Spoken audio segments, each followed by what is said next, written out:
నాకిచ్చి చిన్నవాడినైనప్పటికీ నన్ను ఎంతగానో ప్రేమతో ఈ కూడికలో లేదా ఈ మీట్‌లో వాక్యం చెప్పడానికి ఆహ్వానించిన దైవజనులు, తండ్రి సమానులు బెనహరయ్య గారికి దేవుని పేరట వందనాలు చెల్లిస్తున్నాను. అయ్యగారు వందనాలండి. అలాగే నాయన కూడొచ్చినటువంటి వందనాలండి. వందనాలు నాన్నగారు. కూడొచ్చినటువంటి సంఘ సభ్యులందరికీ ప్రభు పేరిట వందనాలు చెల్లిస్తున్నాను. నేను ఈ గూగుల్ మీట్ గురించి విన్నప్పుడు చాలా సంతోషపడ్డాను.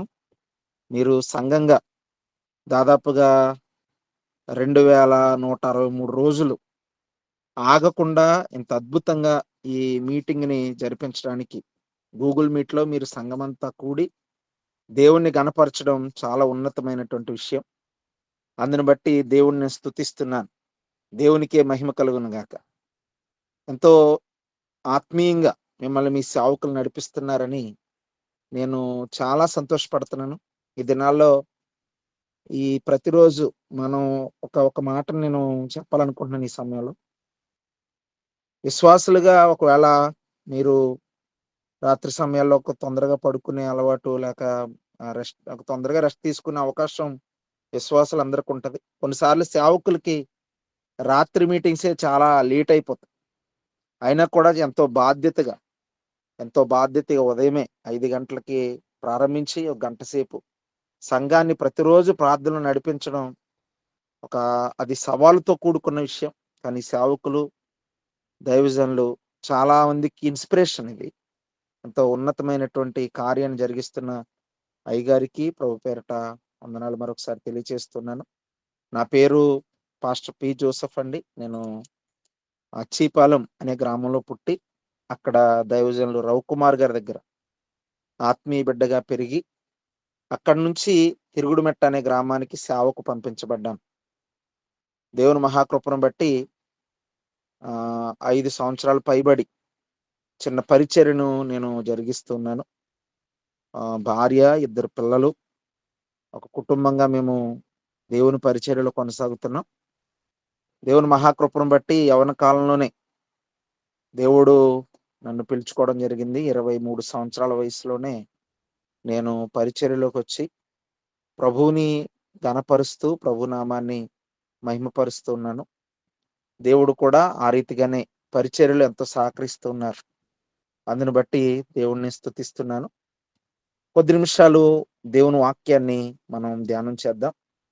మనందరికీ తెలుసు ఈ రోజు నుంచి లెంట్ డేస్ ప్రారంభమయ్యాయి. ఈరోజు యాష్ వెన్స్‌డే అంటారు. భస్మ బుధవారం. ఈరోజు ప్రారంభమయ్యింది. ఈ రోజు నుంచి దాదాపుగా 40 దినాల పాటుగా సంఘంలో, ఆయా సంఘాల్లో ప్రతిరోజు సంఘమంతా కూడుకుంటూ క్రీస్తు యొక్క సిలువను ధ్యానించేటువంటి సందర్భాల్లోనికి మనం వచ్చాం. ప్రియ దేవుని బిడ్డలారా, ఈరోజు నేను కొన్ని విషయాలు మీతో పంచుకోవాలని ఆశపడుతున్నాను. అసలు ఈ లెంట్ డేస్ అనేవి ఎందుకు ప్రాముఖ్యమైనవి? ఎందుకు ఈ లెంట్ డేస్‌లో మనం దేవుణ్ణి ఆరాధిస్తున్నాం? లేక ఇవెక్కడ ప్రారంభమయ్యాయి? ఎప్పుడు ప్రారంభించబడ్డాయి? అనే సందర్భాలను కొన్ని మాటలు క్లుప్తంగా నేను చెప్పి, లెంట్ డేస్‌లో ఈ ప్రత్యేకించి శ్రమ దినాల్లో మన ఆత్మీయ జీవితాన్ని మనం ఎలా కాపాడుకోవాలో కొన్ని మాటలు నేను చెప్పి నా మాటలు ముగిస్తాను. జాగ్రత్తగా వినండి. ప్రారంభంలో ఆది అపోస్తలులు సంఘాన్ని చాలా పటిష్టమైనటువంటి పునాదుల మీద కట్టాలని ఆశపడ్డారు. చాలా ఆశ కలిగి సంఘాన్ని చాలా ఉన్నతంగా నడిపించాలని వారు ఆశపడినప్పుడు వాళ్ళు అనేకమైనటువంటి కార్యక్రమాలు చేయడం మొదలుపెట్టారు. బైబిల్‌లో కొన్ని రాయబడ్డాయి. కొన్ని చరిత్రలో రాయబడ్డాయి. ఏంటి ఆ కార్యక్రమాలంటే, మొదటిగా ఈ రోజుల్లో బాప్తిస్మం ఇవ్వడం అనేది చాలా టూకీగా జరిగిపోతుంది. అంటే చాలా టూకీగా జరిగిపోవడం అంటే, ఏదో ఒక 2, 3 రోజులో లేదా ఒక 3, 4 వారాలు వాళ్ళ మందిరానికొస్తుంటే, మందిరానికొచ్చి మాకు బాప్తిస్మం కావాలండి అని ఎవరైనా అడిగితే, వెంటనే వారికి బాప్తిస్మం ఇస్తున్నాం మనం. ఇచ్చేస్తున్నాం. కానీ అపోస్తలులు లేదా చర్చ్ ఫాదర్స్ అంటారు. అపోస్తలుల తర్వాత వెంటనే సంఘ బాధ్యతలను తీసుకున్నటువంటి చర్చ్ ఫాదర్స్ ఏం చేసేవారంటే, బాప్తిస్మం పొందాలి అంటే కొన్ని దినాలు వారిని ఉపవాసంలో ఉంచేవారు. ఉపవాసంలో పెట్టి వారిని పరీక్షించి, వారు దానికి అర్హులా కాదా? బాప్తిస్మం పొందేంత ఎదుగుదల, మెచ్యూరిటీ వాళ్ళ జీవితంలో ఉందా లేదా అని అనే దాన్ని పరీక్షించి, అప్పుడు వారికి బాప్తిస్మం ఇవ్వడం జరిగేది. చాలా దినాలు వారిని ఉపవాసం పెడుతూ ఉండేవారు. ఈ దినాల్లో అలా జరగట్లేదు. బాప్తిస్మం ఇమ్మని సంఘం దగ్గరికి, ఒక సేవకుడి దగ్గరికి రావడం. ఒకవేళ బాప్తిస్మం అమ్మా నువ్వు మందిరానికి రావాలి. మందిరానికొచ్చి వాక్యం విని, వాక్యంలో బలపడిన తర్వాత బాప్తిస్మం ఇస్తామని గనక ఒకవేళ ఎవరైనా సేవకులు చెప్తే, దానిని చాలా నెగెటివ్‌గా తీసుకొని, నువ్వు కాకపోతే ఇంకా చాలా మందున్నారు మాకు సేవకులనే పరిస్థితుల్లోకి ఈ దినాల్లో సంఘాలొచ్చేసినాయి. ప్రజలొచ్చేసారు. కానీ పూర్వకాలం అలా ఉండేది కాదు. ఆదిమ అపోస్తలులు అలా చేసేవారు కాదు. ఖచ్చితంగా బాప్తిస్మం ఇవ్వాలంటే, వారిని కొద్ది దినాలు ఉపవాసంలో పెట్టి, ఆ ఉపవాసపు అందులో పరీక్షగా వారిని పరీక్షించి, అప్పుడు బాప్తిస్మం ఇచ్చేవారు. అలా బాప్తిస్మం ఇచ్చే క్రమం ప్రారంభమైంది. ఈ బాప్తిస్మం ఇచ్చే క్రమాన్ని ఏం చేశారు అంటే, యేసుక్రీస్తు చనిపోయి తిరిగి లేచిన రోజును లేదా ఆయన చనిపోయిన రోజును పురస్కరించుకొని, ఆ రోజు అందరికి బాప్తిస్మాలిస్తే అదొక వారికి కూడా దేవుని సన్నిధిలో వారు కూడా సంతోషంగా, క్షేమంగా ఉండగలుగుతారు. అదొక రోజుగా గుర్తుండిపోద్దని ఒక ఆలోచనతో ప్రతి ఒక్కరికి యేసుక్రీస్తు చనిపోయిన దినం అనగా గుడ్ ఫ్రైడే రోజుని బాప్తిస్మాలు ఇవ్వడం అనేది ప్రారంభించారు. బాప్తిస్మాలు ఇవ్వడం అనేది ప్రారంభించిన తర్వాత అలాగున ఆ బాప్తిస్మ ఇచ్చే ముందు ఒక వారం రోజులు ఉపవాసం పెట్టడం. ఉపవాసం పెట్టి తర్వాత గుడ్ ఫ్రైడే రోజున కొద్ది నిమిషాలు వాళ్ళకి దేవుని యొక్క సిలువను గురించి, ఆ 7 మాటల గురించి, ఆయన సిలువ పొందిన విధానం గురించి వాక్యంలో ప్రకటించి, ఆ తర్వాత వారికి బాప్తిస్మ ఇవ్వడం జరిగింది. ఇలాగున ఆ ప్రాసెస్ దాదాపుగా 4వ శతాబ్దం వరకు జరుగుతూ ఉన్నప్పుడు, 4వ శతాబ్దంలో కౌన్సిల్ ఆఫ్ నీషియా అనేటువంటి ఒక కౌన్సిల్ జరిగింది. అంటే యేసుక్రీస్తు ప్రభువారి గురించిన సంఘాలన్నీ ఒక చోట చేరి ఏం చేయాలి? ఏం చేద్దాం? సంఘంలో ఆచారాలు ఎలా ఉండాలి? పద్ధతులు ఎలా ఉండాలి? కార్యక్రమాలు ఎలా ఉండాలి? మనం ఎలా చేయాలి? ఏంటి విషయం ఏంటి? బాప్తిస్మం ఎలా ఇవ్వాలి? బల్లారాధన ఎలా పొందాలి? లేకపోతే వాక్యాన్ని ఎలా ప్రకటించాలి? సువార్త ఎలా చెప్పాలి? ఎలాంటి సిద్ధాంతాలను నమ్మాలి? అనేటువంటి విషయాలన్నీ ఎప్పుడైతే మాటల్లోకి, ఆలోచనలోకి వచ్చినాయో, అప్పుడు అందరూ కలిసి ఒక నిర్ణయానికి వచ్చారు. ఆ రోజు ఏంటంటే, ఖచ్చితంగా బాప్తిస్మం ఇచ్చే ముందు ఒక 40 రోజుల పాటు ఉపవాసం పెడితే అది బావుంటది. అది క్రమం గదా! బైబిల్ క్రమం గదా! మోషే ఆయన 40 రోజులు ఉపవాసం ఉన్నారు. అలాగే యేసుక్రీస్తు ప్రభువారు 40 రోజులు ఉపవాసం ఉన్నారు. అని చెప్పి ఒక ఆహ్, ఒక విధమైనటువంటి క్రమాన్ని ప్రారంభించడం జరిగింది.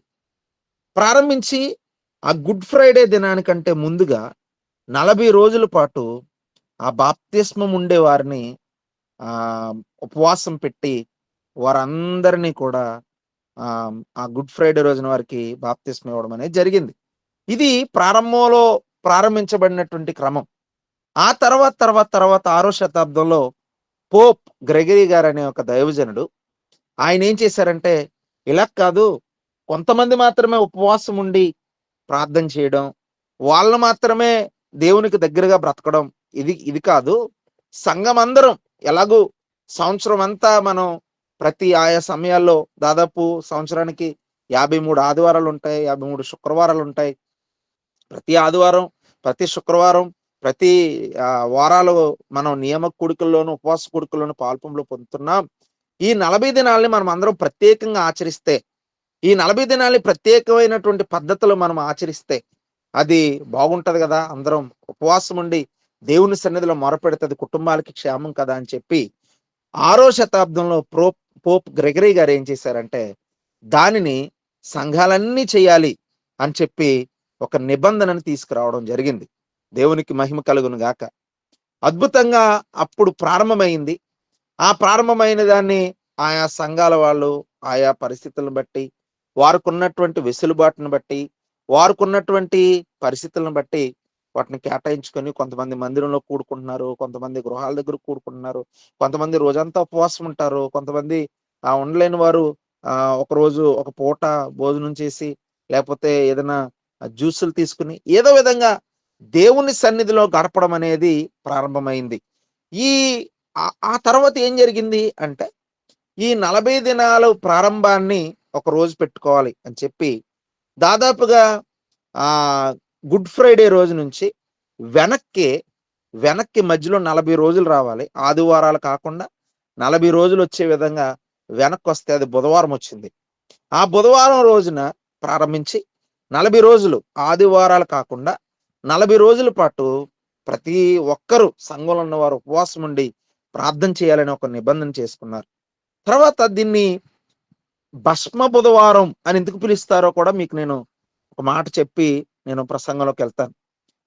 భస్మ బుధవారం, భస్మము అంటే బూడిద అని అర్థం. అంటే ఈ రోజుని భస్మ బుధవారం అని ఎందుకు పిలిచేవారంటే, ఆదిమ సంఘంలో అంటే ఈ లెంట్ డేస్ ప్రారంభ దినాల్లో ఏం జరిగేదంటే, గత సంవత్సరం మట్టల ఆదివారం అంటే పోయిన సంవత్సరం మట్టల ఆదివారం రోజున మట్టలు పట్టుకుని సంఘమంతా ఆ గ్రామానికి సంబంధించిన సంఘమంతా ఆ గ్రామం అంతా తిరిగేవారు. ఆ మట్టలన్నింటినీ తెచ్చి చర్చిలో ఒక చోట దాన్ని భద్రపరిచేవారు. ఆ మట్టలని భద్రపరిచి ఆ మట్టలన్నిటిని ఒక చోట పెట్టి ఆ మరలా సంవత్సర కాలం గడిచిపోయిన తర్వాత ఈ భస్మ బుధవారం రోజున ఏం చేసేవారంటే, ఆ మట్టలన్నిటినీ కాల్చి ఆ బూడిదను ఒంటికి రాసుకుంటా ఉండేవారు. ఆ బూడిదను అంటే పోయిన సంవత్సరం వాడిన మట్టల్ని పట్టుకొచ్చి ఈ సంవత్సరం బుధవారం రోజున కాల్చి వచ్చిన బూడిదని ఒంటికి రాసుకుని, లేకపోతే ముఖం మీద రాసుకుని, లేదా సిలువ గుర్తేసుకుని నుదుటి మీద వారు ప్రార్థన చేస్తూ ఉండేవారు. ఇప్పటికీ చాలా ఆర్సిఎం సంఘాల్లో ఆ క్రమం జరుగుతుంది. అయితే అది చెయ్యాలి చేయకూడదు అనేది నేను చెప్పట్లేదు, కానీ ప్రారంభం ఇలా జరిగింది, చరిత్ర ఇది అనే విషయాన్ని మీకు నేను చెప్తున్నాను. అయితే దీనికి భస్మ బుధవారం అని ఎందుకు పేరు పెట్టారు? భస్మ బుధవారం అని ఎందుకు పేరు పెట్టారు? దాని వెనకాల ఉన్న అర్థం ఏంటి? మనం ఆత్మీయంగా ఏమి నేర్చుకోవచ్చు? ఆత్మీయంగా మనం నేర్చుకుని ఎలాంటి పరిస్థితులు గుండా మన ఆత్మీయ జీవితాన్ని మనం తీసుకెళ్ళగలమో ఒక 3 మాటలు నేను మీకు చెప్పి నా మాటలు ముగిస్తాను. ఇప్పటి వరకు చెప్పబడిన ఆ చరిత్ర అది, లెంట్ డేస్ ఎలా ప్రారంభించబడ్డాయి అంటే, ఉపవాస దినాలు బాప్తిస్మం పొందే వాళ్ళకి ఉపవాస దినాలు కొన్ని దినాలు కేటాయించాలని ప్రారంభించబడిన అవి అలా అలా అలా రూపాంతరం చెందుతూ మొత్తానికి 6వ శతాబ్దం వచ్చేసరికి పోప్ గ్రెగరీ గారి ద్వారా అవి స్థిరపరచబడ్డాయి. వాటిని సంఘాలన్నీ అనుకరిస్తున్నాయి. ప్రపంచవ్యాప్తంగా ఈ దినాన్న ఈ భస్మ బుధవారాన్ని ఆచరించడం మొదలైంది. ఇది చాలా సంఘానికి ఉపయోగపడే అంశం. ఎందుకు ఈ మాట చెప్తున్నానంటే, ఒక క్రమం ఒక క్రమం లేకపోతే ఒక ప్రణాళిక లేకుండా సంఘమంతా ఒక చోట చేరడం అనేది కష్టం. అందుకనే చాలా చాలా సంఘంలో చాలా కార్యక్రమాలు చేస్తూ ఉంటాం.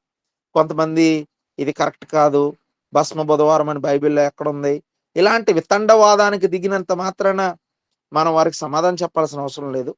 బైబిల్లో భస్మ బుధవారం అనే మాట లేదు, కానీ అది మన ఆత్మీయ జీవితాలకి చాలా ఉపయోగకరమైంది. అది మన ఆత్మీయ జీవితాలని కట్టడానికి, మనం ఆత్మీయంగా బలపడడానికి చాలా ఉపయోగకరమైనటువంటి విషయం అని మీకు నేను చెప్పడానికి ఇష్టపడుతున్నాను. బైబిల్లో కొన్ని మాటలు మనం ఇప్పుడు చదువుకుందాం. నేను మీకు చదివి వినిపిస్తాను. అసలు మనం ఈ భస్మ బుధవారం మొదలుపెట్టి ఈ 40 దినాలు మన జీవితం ఎలా ఉండాలి, ఎలా మనల్ని మనం భక్తిలో కట్టుకోవాలి, ఈ ఈ భస్మము లేదా ఈ బుధవారం మనకి ఏమి నేర్పిస్తుంది, మనం దీన్ని బట్టి ఆత్మీయంగా ఏమి నేర్చుకోవచ్చో కొన్ని మాటలు నేను మీకు చూపించి నా మాటలు నేను ముగిస్తాను. హెబ్రీలకు క్షమించండి, యోబు గ్రంథం 42వ అధ్యాయం 6వ వచనం. మీరు మ్యూట్లో ఉంది కాబట్టి దయచేసి అందరూ బైబిల్లో చూడండి, మీ బైబిల్ మీరు చూడండి. యోబు గ్రంథం 42వ అధ్యాయం 6వ వచనంలో ఒక మాట ఉంది. ఆ మాట నేను చదువుతున్నాను, జాగ్రత్తగా వినండి. కావున నన్ను నేను అసహించుకుని ధూళిలోను బూడిదలోను పడి పశ్చాత్తాపపడుచున్నాను. మళ్ళీ చదువుతున్నాను. కావున నన్ను నేను అసహించుకుని ధూళిలోను బూడిదలోను పడి పశ్చాత్తాపపడుచున్నాను. ప్రియమైనటువంటి దేవుని బిడ్డలారా, ఏంటి ఈ భస్మ బుధవారం రోజున మనం నేర్చుకోవాల్సిన మొట్టమొదటి పాఠం ఏంటి అనంటే, మనం నేర్చుకోవాల్సిన పాఠం ఏంటి?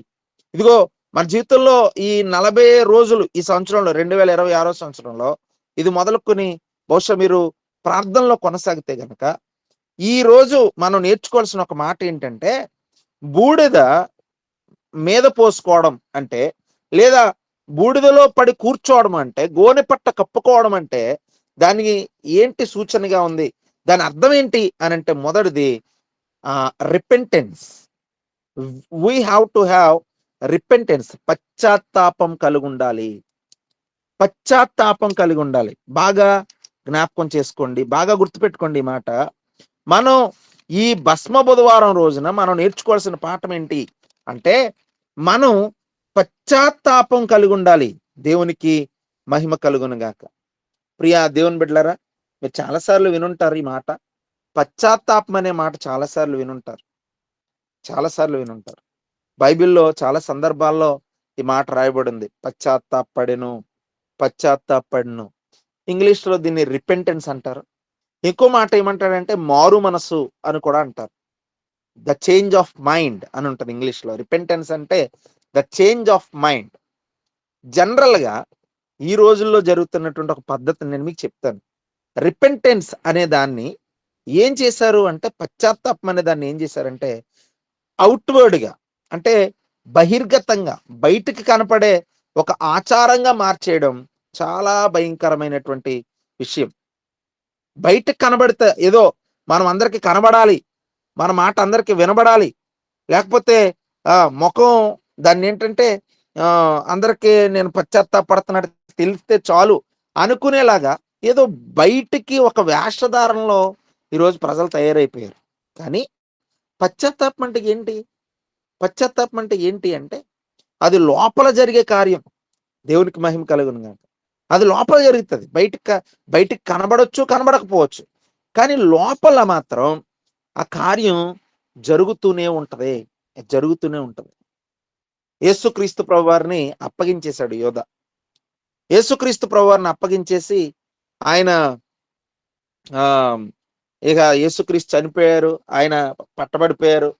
ఆయనని తీసుకెళ్ళడం ఇవన్నీ చూసిన యోధ పశ్చాత్తాపడినట్లుగా, లేకపోతే అదంతా జరిగిపోయిన తర్వాత బాధొచ్చి ఆ యొక్క శాస్త్రుల దగ్గరికి, పరిసయ్యుల దగ్గరికి వెళ్ళి, నాకు మీరు ఇచ్చిన డబ్బొద్దు అని చెప్పి వాళ్ళ ముందు ఆ డబ్బు విసిరేసినట్లుగా బైబిల్లో మనం చదువుతున్నాం. అంటే ఇక్కడ చూడండి, ఒక మాటను మీరు గమనించండి.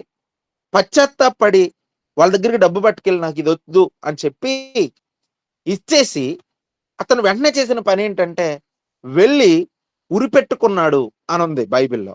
వెళ్ళి తనను తాను ఆత్మహత్య చేసుకుని తను చనిపోయాడు. తనకు తాను ఆత్మహత్య చేసుకున్నాడు అని వాక్యంలో రాయబడింది. అయితే ఇంకొక ఆయన కూడా ఉన్నాడు. యేసుక్రీస్తు ప్రభువారు అంటే ఎవరో నాకు తెలియదని 3 సార్లు బొంకి అబద్ధం ఆడినటువంటి పేతురు పశ్చాత్తాపడి ఆయనను సిలువకు అప్పగిస్తుంటే ఏడ్చి, ఆయనను సిలువకు అప్పగిస్తుంటే బాధపడిపోయి ఏం చేశాడంటే ఏడుస్తూ మరలా ప్రభు దగ్గరికే వచ్చాడు. పశ్చాత్తాపం అంటే ఏంటో మీకు అర్థం అవ్వాలని మాటలు చెప్తున్నాను నేను. ప్రభు దగ్గరకు వచ్చి, యేసయ్యా నేను పాపంలో ఉన్నాను, నా పాపాన్ని క్షమించు అని చెప్పి తన పాపాలన్నీ ప్రభు దగ్గర ఒప్పుకున్నాడు. తను చేసినటువంటి ఆ పనిని దేవుని దగ్గర ఒప్పుకుని, యేసయ్య నా పరిస్థితి ఎలా ఉంది, నా స్థితి ఎలా ఉంది, నన్ను క్షమించు అని చెప్పి ఏడుస్తూ దేవుని సన్నిధిలో మొరపెట్టినట్లుగా బైబిల్లో మనం చదువుతున్నాం. నా ప్రియమైన దేవుని బిడ్డలారా, ఈరోజు పశ్చాత్తాపం అనే మాటని మనం బాగా అర్థం చేసుకోవాల్సిందే. ఈ ఈ లెంగ్ డేస్ లో మనం నేర్చుకోవాల్సిన విషయం ఏంటంటే, మనం ఖచ్చితంగా పశ్చాత్తాపం కలిగి ఉండాలి. ఎలాంటి పశ్చాత్తాపం? అది శారీరకమైన దుఃఖం. రోమిలకు రాసిన పత్రికలో ఉంటది. అది శారీరకమైన దుఃఖమై ఉండకూడదు. అది శారీరకంగా వచ్చే ఎమోషనల్ థింగ్ అయి ఉండకూడదు. అది ఏదో మనం ఏదో ప్రేరేపించబడిపోయినట్లుగా అప్పటికప్పుడు పశ్చాత్తాపం వచ్చేసినట్టు అప్పటికప్పుడు ఏదో బయటకు కనపడేది లాగా ఉండకూడదు. కానీ లోపల అది మన జీవితంలో కార్యం చేయడం మొదలు పెట్టాలి. దేవునికి మహిమ కలుగును గాక. అది లోపల కార్యం చేయడం మొదలు పెట్టాలంటే ఎలా మొదలు పెడద్ది అంటే, పేతురు ఏ విధంగా యేసుక్రీస్తు దగ్గరికి వెళ్ళి, యేసయ్య ఇదిగో నేను పాపంలో ఉన్నాను, నన్ను క్షమించు అని చెప్పాడో ఆ రీతిగా చెప్పగలగాలి గాని, మనకు మనం నిర్ణయాలు తీసేసుకుని పశ్చాత్తాపం చెందాను, నా పాపం నన్ను పట్టుకుంటుంది, నేను పాపంలో ఉన్నానని అండి. కొంతమంది ఎలాగంటాం విన్నాను ఈ మధ్య కాలంలో, అమ్మో నేను చాలా పాపంలో ఉన్నాను, అందుకని దేవుని దగ్గరికి రాను, నాలో చాలా ఘోరమైన పరిస్థితులు ఉన్నాయి, అందుకని మందిరానికి రాను, మానేసిన తర్వాత వస్తాను అంటే, ఆ రోజు ఇస్కరియోతు యోధ వెళ్ళి ఊరు పెట్టేసుకున్నాడు. అంటే తనకు తానే నిర్ణయం తీసేసుకున్నాడు, దేవునికి చెప్పలేదు. నాకు దేవుడు ఉన్నాడు, ఆయన దగ్గరికి వెళ్ళాలి, ఆయనతో మాట్లాడాలి, ఆయనకి చెప్పుకోవాలి, నా పరిస్థితులన్నీ ఆయనతో చెప్పుకోవాలనే పరిస్థితుల కన్నా తన సొంత నిర్ణయాలు తీసుకున్నాడు. ఇలా ఏమనండి జాగ్రత్తగా, పశ్చాత్తాపం అంటే మనం మన సొంత నిర్ణయాలు తీసుకోవడం కాదు. మనం ఏదో మనకు మనమే దీన్ని మనల్ని మనం ఉద్ధరించేసుకుందామని ప్రయత్నం చేయడం కాదు. పశ్చాత్తాపం కలగగానే మనం మొట్టమొదటిగా ఎవరి దగ్గరికి వెళ్ళాలంటే దేవుని దగ్గరికి వెళ్ళాలి. అది నిజమైన పశ్చాత్తాపం అంటే. దేవుని దగ్గరికి వెళ్ళి, యేసయ్యా నేను నా పరిస్థితులు ఇలా ఉన్నాయి. మనం యోనా గ్రంథంలో కూడా చదువుతాం. యోనా గ్రంథంలో కూడా ఏమని రాయబడి ఉంటదంటే, నినివే అనే ఆ పట్టణాన్ని దైవజనుడైన యోనా గారు ఒక దిన ప్రయాణం అంత దూరం తిరిగి, ఇదిగో మీ పట్టణం నాశనం అయిపోతుంది, మీ పట్టణం పాడైపోబోతుంది, మీ పట్టణాన్ని దేవుడు శపించాడు, మీ పట్టణంలో గనులేమి అల్పులేమి అందరూ చనిపోబోతున్నారు, నాశనం అయిపోద్ది మీ పట్టణం అని చెప్పగానే గొప్పవారి దగ్గర నుంచి, బైబిల్లో రాయబడి ఉంది అక్కడ గొప్పవారి దగ్గర నుంచి, గనులేంటి అల్పులేంటి అందరూ గోని పట్ట కట్టుకుని ఏమండి ఏమనుందంటే అక్కడ, ఒకవేళ దేవుడు మనసు త్రిప్పుకుని పశ్చాత్తప్తుడై మనము లయము కాకుండా తన కోపాగ్ని చల్లార్చుకుని గనక మనుషులు ఏది పుచ్చుకొనకూడదు, ఉపవాసం ఉండి ఏమండి వాళ్ళందరూ పశ్చాత్తాపడినట్లుగా గోని పట్ట కప్పుకున్నట్లుగా బైబిల్లో మనం చదువుతున్నాం. ఏమండి ఇక్కడ వాళ్ళకి 2 మార్గాలు ఉన్నాయి. ఒక మాట నేను చెప్తాను జాగ్రత్తగానండి. అక్కడ 2 మార్గాలు ఉన్నాయి. ఒకటి, అప్పటికి ప్రవక్తలను చంపే దినాలు అవి. ఆయన ఎవరో మా దేశాన్ని మా పట్టణాన్ని నాశనం చేయడానికి ఆయన ఎవరు అని చెప్పి యోనా మీద అడ్డు తిరిగే పరిస్థితులు కూడా ఉండవు. వాళ్ళకి భయంకరమైన ప్రజలలో, క్రూరమైన ప్రజలనుంది. చరిత్రలో మనం చదివితే అష్షూరు ఆ నినివే పట్టణం భయంకరమైన పట్టణం. కానీ వాళ్ళు దైవజనుని మీద ఎదురు తిరగలేదు, అడ్డు తిరగలేదు, ఆయనకి అడ్డు చెప్పలేదు, నువ్వెవరో మా మీదకి రావడానికి అనలేదు. కానీ పశ్చాత్తాపడి ప్రభు వైపు తిరిగారు. జాగ్రత్తగా వినండి నా మాటలు. ఇదిగో ఈ దినం మొదలుకొని ఈ రోజు నుంచి ఉపవాసంలో లేకపోతే ఈ లెన్ డేస్ లో పాల్పొంపులు పొందే ప్రియ దైవ జనాంగమా, ప్రియ దేవుని బిడ్డలారా, మాట చెప్తున్నాను, ప్రభు వైపుకు మీరు తిరగాలి. పశ్చాత్తాపడుతూ ప్రభు వైపు తిరగాలి, మనుషుల వైపు తిరగొద్దు.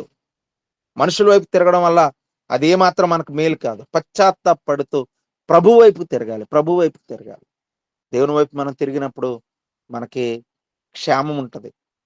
ఏమండి, పశ్చాత్తాపడి మనము దేవుని వైపు, యేసయ్య ఇదిగో నా జీవితం ఎలా ఉంది, నా బ్రతికి ఎలా ఉంది, నా జీవితంలో పరిస్థితులు ఎలా ఉన్నాయి, ఎప్పుడన్నా చెప్పామా మనం? మాట జాగ్రత్తగా వినండి. ఎప్పుడన్నా చెప్పాం మనం దేవుని దగ్గర? ఎప్పుడు మన అవసరతలు చెప్పుకుంటాం, ఎప్పుడు మన కష్టాలు చెప్పుకుంటాం, ఎప్పుడు మన పరిస్థితులన్నీ చెప్పుకుంటున్నాం. నిజమే. ఎప్పుడన్నా నీ ఆత్మీయ స్థితి గురించి ఎప్పుడైనా దేవునికి చెప్పావా? యేసయ్య ఇదిగో నా జీవితం ఎలా ఉందయ్యా, ఇగో ఈ కోరికల నుంచి నేను బయటకు రాలేకపోతున్నాను. కొంతమంది యవనస్తులు ఉన్నారు ఇందులో. చెప్తున్నాను జాగ్రత్తగానండి. తమ్ముడు చెల్లి, ఒక మాట చెప్తున్నాను, దేవుని దగ్గర చెప్పుకో, యేసయ్య నా పరిస్థితి ఎలా ఉంది. దాన్ని పశ్చాత్తాపం అంటారు. నా స్థితి ఎలా ఉంది నాయన, నా స్థితి ఎలా ఉంది, నా జీవితం ఎలా ఉంది, ఇగో నేను ఇలా బయటకు రాలేకపోతున్నాను, దీని నుంచి బయటకు రాలేకపోతున్నాను అని చెప్పి లోపల కార్యం మొదలు పెట్టాలి దేవుడు మన జీవితంలో. అలా మనం చేసినప్పుడు పాపక్షమాపణ మనం పొందుకోగలుగుతాం. పశ్చాత్తాపడాలి. ఈ భస్మ బుధవారం, ఈ బూడిద మనకేమి నేర్పిస్తుందంటే, ఒంటి మీద ఆ శరీరం మీద బూడిద జల్లుకోవడం, గోని పట్ట కప్పుకోవడం మనకేమి నేర్పిస్తుందంటే, మొదటిది పశ్చాత్తాపడడం నేర్పిస్తుంది. బాగా గుర్తుపెట్టుకోండి. మొదటిది పశ్చాత్తాపం. రెండవది కూడా నేను చెప్తున్నాను. ఫస్ట్ పాయింట్ పశ్చాత్తాపం. సెకండ్‌ది ఉపవాసం ఉండి ప్రార్థన చేయడాన్ని కూడా ఈ గోనె పట్ట కప్పుకోవడం లేదా బూడిద మీద వేసుకోవడం అనేది సూచిస్తుంది. దానియేలు గ్రంథం 9వ అధ్యాయం 3వ వచనాన్ని నేను చదువుతున్నాను. జాగ్రత్తగా వినండి. దానియేలు గ్రంథం 9వ అధ్యాయం 3వ వచనం చదువుతున్నాను. అంతట నేను గోనె పట్ట కట్టుకుని ధూళి తలపైన వేసుకుని ఉపవాసం ఉండి ప్రార్థనలను విజ్ఞాపనలను చేయుటకై ప్రభువగు దేవుని ఎదుట నా మనస్సును నిబ్బరము చేసుకుంటుని. దేవునికి మహిమ కలుగును గాక. ఈ దైవజనుడైన దానియేలు గారు చెప్తూ ఉన్నటువంటి మాట ఇది. ఆయన అంటున్నారు, నేను గోనె పట్ట కప్పుకుని ధూళి తలపైన వేసుకుని ఉపవాసం ఉండి ప్రార్థనా విజ్ఞాపనలు చేయుటకై ప్రభువగు దేవుని ఎదుట నా మనసును నిబ్బరం చేసుకున్నాడట. చూడండి, ఏం ఏం చేసుకోవాలంటే మనం ఈ ఈ దినాలు మనం చక్కగా మంచి టైంని దేవుడు మనకి ఇవ్వబోతున్నారు. మనం ఏం చేయాలంటే దీన్ని ప్రార్థనా విజ్ఞాపనలు చేయుటకై ప్రభు అయిన దేవుని ఎదుట మన మనసుని నిబ్బరం చేసుకోవాలి. ఎందుకు రాయబడింది ఇక్కడ నిబ్బరం చేసుకోవాలని అంటే, ఈ ఉపవాసం ఉండేటప్పుడు అనేకమైన పరిస్థితులు మనకి ఎదురవుతాయి. నేను ఒక 2 రోజులు ఉపవాసం ఉండడానికి వారం రోజుల నుంచి ప్రార్థన చేసుకోవడం మొదలు పెడతాను. నేను ప్రభువా, నేను శనివారం ఆదివారం ఈ 2 దినాలు ఉపవాసం ఉండాలనుకుంటున్నాను. నాకు మంచి ఆరోగ్యం ఈ ప్రభువా అని చెప్పి నేను దేవుని దగ్గర దాదాపు వారం రోజుల ముందు నుంచి లేదా ఒక 10 రోజుల ముందు నుంచి ప్రతిరోజు నా వ్యక్తిగత ప్రార్థనలో ప్రభువా, నేను కొన్ని రోజులు ఇలా ఒక 2-3 రోజులు ఉపవాసం ఉందాం అనుకుంటున్నాను ప్రభువా, లేదా ఒక రోజు ఉపవాసం ఉండి ప్రార్థన చేసుకోవాలనుకుంటున్నాను అని చెప్పి ఏదో శుక్రవారం ఫాస్టింగ్ ఉండే దాని గురించి కూడా నేను చాలా రోజుల ముందు నుంచే ప్రార్థన చేసుకుంటాను. కారణం ఏంటంటే నాకు ఒక సమస్య ఉంది, అనారోగ్య సమస్య ఉంది. కిడ్నీలో స్టోన్స్ ఉన్నాయి. నేను ఉపవాసం ఉండి ప్రార్థన చేసుకోవాలి అనుకున్నప్పుడు జనరల్గా ఆ ప్రార్థనలో ఉన్నప్పుడు మంచినీళ్ళు కూడా తాగడం నాకు ఇష్టం ఉండదు. నోట్ ఏం తీసుకోకుండా ప్రభు సన్నిధిలో కంటిన్యూస్గా అలా గడుపుతూ ఉంటాను. అలా గడుపుతూ ఉన్నప్పుడు ఫాస్టింగ్ అయిపోయిన తెల్లారు కానీ 3వ రోజు కానీ భయంకరమైన నొప్పి, ఆ కిడ్నీలో స్టోన్స్ నొప్పి వచ్చేస్తూ ఉంటాను. నా భార్య నన్ను ఈ ఉపవాసం ఉండే సమయాల్లో చాలాసార్లు ఏమంటా ఉంటదంటే, మీరు ఉపవాసం ఉంటారు బాగానే ఉంటది, కానీ దాని ఫలితం మీరు దాని తర్వాత వచ్చే ఆ సమస్యను మీరు తట్టుకోలేకపోతున్నారు. దయచేసి మీరు ఈ ఉపవాసాలు ఉండడం మానేయండి అని చెప్తా ఉంటారు చాలాసార్లు. అంటే ఆమె నన్ను మానేయమని కాదు, కానీ నా అనారోగ్య పరిస్థితులను బట్టి ఆలోచించి మిమ్మల్ని నేను అలా చూడలేకపోతున్నాను, దయచేసి నా మాట వినండి అని అంటది. ఒక్కోసారి ఏదో ఒకటి తినడానికి ఏదో ఒకటి పట్టుకొచ్చి, పర్లేదండి ఇది జ్యూస్ తాగండి, లేకపోతే ఇది చేయండి అది చేయండి అంటది. కానీ నేను అంగీకరించలేను ఆవిడ మాట. నేను పాస్టర్ గారి మాట నేను అంగీకరించలేను. కారణం ఏంటంటే దేవుని దగ్గర గడపాలి, ఉపవాసం ఉండి దేవుని దగ్గర గడపాలి అని ఒక నిర్ణయానికి నేను వస్తూ ఉంటాను. ఎందుకు ఈ మాట చెప్తానంటే, మనం మనసు నిబ్బరం చేసుకోలేకపోతే మనకు అనేక రకమైన ఆటంకాలు వస్తాయి. ఒకటి, అనారోగ్యపరమైన సమస్యలు వస్తాయి. తర్వాత ఆ రోజు ఏదో ప్రయాణం వస్తుంది, లేకపోతే మనం దేవుని దగ్గర గడుపుతున్నప్పుడే అనవసరమైన డిస్టర్బెన్స్లు మనకు జరుగుతూ ఉంటాయి. ఇవన్నీ జరగకూడదంటే ఇది ఈ రోజు మనం ఏం చేయాలంటే, ప్రభు అయిన దేవుని ఎదుట గడపడానికి మన మనసును నిబ్బరం చేసుకోవాలి. ఈ మాట అండర్లైన్ చేసుకోండి మీ బైబిల్లో. మనం ఏం చేసుకోవాలి? ప్రార్థనా విజ్ఞాపనలు చేయుటకై ప్రభువగు దేవుని ఎదుట మన మనస్సును ఏం చేయాలంటే నిబ్బరం చేసుకోవాలి. ఎందుకు మనసును నిబ్బరం చేసుకోవాలంటే, ఈ మనసు నిబ్బరంగా లేకపోతే మనం ప్రార్థన సరిగ్గా చేయలేం. కాబట్టి ఉపవాసం ఉండడానికి, ఉపవాస ప్రార్థన చేయడానికి మన మనసును మనం ఏం చేసుకోవాలంటే నిబ్బరం చేసుకోవాలి. ప్రభువా, ఇదిగో దేవుని దగ్గర గడపాలి, కనిపెట్టాలి. ఇదిగో నాయన మనసు అటు ఇటు వెళ్ళిపోకుండా. నేను ఈ మధ్య కాలంలో చాలా మందికి చెప్తున్నాను, ఉపవాసం ఉండడం అంటే భోజనం మానేయడంతో పాటుగా ఫోన్ వాడడం కూడా మానేయాలి. నేను మా సంఘంలో కూడా చెప్తున్నాను ఈ మాట. ఉపవాసం అంటే ఓన్లీ ఈ భోజనం మానేయడం మాత్రమే కాదు, కానీ భోజనంతో పాటుగా మన శరీరాన్ని ప్రార్థనలో మనం చక్కగా ప్రార్థనలో గడపడంతో పాటుగా, చాలా మంది ఏం చేస్తారంటే ఉపవాసం ఉంటారు, ఆ రోజు ఇంటి దగ్గరే ఉండి ఫోన్ ఎక్కువ ఉపయోగిస్తూ ఉంటాం. నో నో నో అలా చేయొద్దు. అది కూడా పక్కన పెట్టేయాలి. అది కూడా పక్కన పెట్టేయాలి.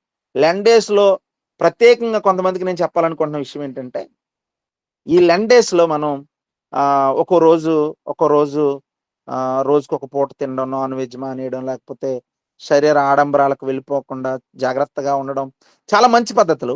వీటన్నిటితో పాటు ఇది కూడా చేర్చాలి. బహుశా ఈ 2020 తర్వాత, ఈ కరోనా తర్వాత వచ్చినటువంటి ఈ జనరేషన్‌కి లేపోతే ఈ సెల్ ఫోన్ జనరేషన్‌కి నేను చెప్పాలనుకుంటున్న విషయం ఏంటంటే, వీటన్నిటితో పాటు ఫోన్ వాడడం కూడా మానేయాలి.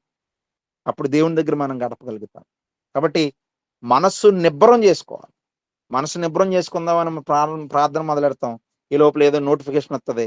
ఆ నోటిఫికేషన్ చూడడం మొదలుపెడతాం. ప్రార్థన మర్చిపోతాం. మన నిబ్బరం మర్చిపోతాం. విజ్ఞాపన మర్చిపోతాం. ఉపవాసం ఉన్నామన్న విషయాన్నే మర్చిపోతాం. కాబట్టి రెండోదేంటి బూడిద ఈ ఈ భస్మ బుధవారం మనకేమి నేర్పిస్తుందంటే, మనము ఉపవాసం ఉండాలి. మొదటిది పశ్చాత్తాపం కలిగి ఉండాలి. రెండోది ఉపవాసం ఉండాలి. మూడో మాట కూడా నేను చెప్తున్నాను. ఒక 5 నిమిషాలు నేను ముగిస్తాను. హెబ్రీయులకు రాసిన పత్రికలో 9వ అధ్యాయం 13వ వచనంలో, హెబ్రీయులకు రాసిన పత్రిక 9వ అధ్యాయం 13వ వచనంలో ఇలా ఉంది. ఎలయనగా మేకల యొక్కయు ఎడ్ల యొక్కయు రక్తమును మైలుపడిన వారి మీద ఆవు బూడిద చల్లుటయు శరీర శుద్ధి అగినట్లుగా వారిని పరిశుద్ధపరిచిన ఎడల అన్నాడు. పరిశుద్ధపరచబడిన ఎడల నిత్యుడగు ఆత్మ ద్వారా తాను దేవునికి నిర్దోషిగా అప్పగించుకున్న క్రీస్తు యొక్క రక్తము నిర్జీవ క్రియలను విడిచి జీవము గల దేవుని సేవించుటకు మీ మనసాక్షిని ఎంతో ఎక్కువగా శుద్ధి చేయండి. ఈ బూడిద పాత నిబంధన గ్రంథంలో ఈ బూడిద దేనికి సాదృశ్యంగా ఉందంటే, ఇది శుద్ధీకరణ, ప్యూరిఫికేషన్. ఫస్ట్‌ది రిపెంటెన్స్, సెకండ్‌ది ఫాస్టింగ్, థర్డ్‌ది ప్యూరిఫికేషన్, శుద్ధీకరణ కలిగి ఉండడానికి. అంటే మన మనస్సుల్ని మనమే శుద్ధి చేసుకున్నట్లుగా ఇదొక సూచనగా మనకుంది. జాగ్రత్తగా వినండి. ఈ మాట నేను ముగిస్తున్నాను, జాగ్రత్తగా వినండి. శుద్ధీకరణ. మనల్ని మనమే శుద్ధీకరించుకోవడానికి ఈ సమయాన్ని మనం వాడుకోవాలి. మనల్ని మనం ప్యూరిఫై చేసుకోవడానికి, మనల్ని మనం బాగు చేసుకోవడానికి. ఒకసారి ఒక సేవకుల గ్రూప్‌లో నేను వాక్యం వింటుంటే ఒక ఆయన ఇలా చెప్పారు. సేవకులు మేము చాలా సార్లు బోధిస్తా ఉంటాం. అనేకులకు బోధిస్తూ దేవుని వాక్యాన్ని చెప్తా ఉంటాం. ఆ మీటింగ్‌లో ఆయన చెప్తూ, మనం సేవకులం అంబులెన్స్ లాంటోళ్ళం. ప్రమాదంలో ఉన్న వాళ్ళని, ఇబ్బందుల్లో ఉన్న వాళ్ళని హాస్పిటల్‌కి చేర్చే ఒక అంబులెన్స్ లాంటోళ్ళం. కొన్నిసార్లు అంబులెన్స్‌కి కూడా రిపేర్ వస్తది. ఆ రిపేర్ వచ్చిన అంబులెన్స్‌ని బాగు చేసుకోకపోతే అది కూడా మూలన పడిపోద్ది. దాన్ని పక్కన పెట్టేయాల్సి వస్తదని కొన్ని పాడైపోయిన అంబులెన్స్‌ల ఫోటో చూపించారు ఆయన మాకు జూమ్ మీటింగ్‌లో. చూడండి, ఈ టైం మనం ఎలా పెట్టుకోవాలంటే, మనం చాలా చక్కగా భక్తిలో కొనసాగుతున్న వారమై ఉండొచ్చు. భక్తిలో చాలా డీప్‌గా ఉన్నవాళ్ళమై ఉండొచ్చు. కానీ ఈ టైంను మనం ఎలా వెచ్చించుకోవాలంటే, మనలో ఉన్న కొన్ని లోపాలు మనకు మాత్రమే తెలుసు. ఒకటి దేవునికి, 2 మనకి. మిగిలిన వాళ్ళకి ఎవరికీ తెలీదు. పైకి బానే కనపడుతూ ఉండొచ్చు. కాబట్టి మనం ఏం చేయాలంటే, ఈ టైంని మనల్ని మనం శుద్ధీకరించుకోవడానికి, మనల్ని మనం దేవుని దగ్గర కపటం లేని, కల్మషం లేని, పాపము లేని వ్యక్తిగా కనుపరుచుకోవడానికి ఈ సమయాన్ని మనం వినియోగించుకోవాలి. దాన్ని శుద్ధీకరణ అని పిలుస్తారు. మనల్ని మనమే శుద్ధీకరించుకోవాలి. ఉన్న ప్రతి పరిస్థితిని దేవుని దగ్గర ఒప్పుకొని విడిచిపెట్టాలి. ఏం విడిచిపెట్టామో దేవుని దగ్గర చెప్పుకోవాలి. వీటన్నిటికి నేను ఒక విషయాన్ని నేను మీకు చెప్తాను. ఇవన్నీ చేయాలంటే ఒక క్రమమైనటువంటి పద్ధతిలో ఒక టైం పెట్టుకుని, ఇదిగో ఈ టైం నుంచి ఈ టైం వరకు ప్రార్థన చేసుకోవాలి. ఈ టైం నుంచి ఈ టైం వరకు వాక్యం చదువుకోవాలి. ఈ టైం నుంచి ఈ టైం వరకు ఇలా చేయాలని చెప్పి ఒక ప్రణాళికాబద్ధంగా రానున్న ఈ లెంట్ డేస్‌లో మీరు మీ జీవితాల్ని క్రమపరుచుకోవాలని నేను తెలియజేస్తాను. ఒక ప్రణాళికాబద్ధంగా మందిరంలో ఎంతసేపు గడపాలి, దేవుని దగ్గర అదే ప్రార్థనలు ఎంతసేపు గడపాలి, వాక్యాలు ఎంతసేపు గడపాలి, పశ్చాత్తాప పడాల్సిన విషయాలేంటి, ఉపవాస ప్రార్థనలు ప్రార్థన చేయాల్సిన విషయాలేంటి, శుద్ధీకరించుకోవాల్సిన విషయాలేంటి, ఇవన్నీ ఒక లిస్ట్ అవుట్ చేసుకుని, ఒక క్రమమైన పద్ధతిలో మనసులో పెట్టుకుని, వాటన్నిటి కొరకు మీరు ఈ సమయాన్ని వెచ్చించాలని నేను తెలియజేస్తున్నాను. 3 మాటలు నేను చెప్పాను. భస్మ బుధవారం ఎలా ప్రారంభమైందో చెప్పాను. తర్వాత 3 మాటలు చెప్పాను. మొదటిది మనం పశ్చాత్తాపం కలిగి ఉండాలి. రెండోది ఉపవాస ప్రార్థనలో కనిపెట్టే వారంగా ఉండాలి. మూడోది శుద్ధీకరించుకోవాలి. మనల్ని మనం శుద్ధీకరించుకోవాలి. జీవితాలను మనం కడుక్కునే వారంగా, మన జీవితాలను మనం పరీక్షించుకునే వారంగా, ఆ పాపాలను ఒప్పుకొని విడిచిపెట్టే వారంగా ఉండాలి. అది మనకి ఈ భస్మ బుధవారం లేదా ఈ లెంట్ డేస్ మనకు నేర్పిస్తున్నాయి. కాబట్టి అలాంటి జీవితాన్ని రానున్న దినాల్లో మనం కలిగి ఉండి ప్రభు కోసం నమ్మకంగా బ్రతకాలని తెలియజేస్తే ఈ మాటలు ముగిస్తున్నాను. దేవుడి మాటలు మనందరి వినికిడిలో దీవించి ఆశీర్వదించునుగాక. ఆమేన్. ఆమేన్.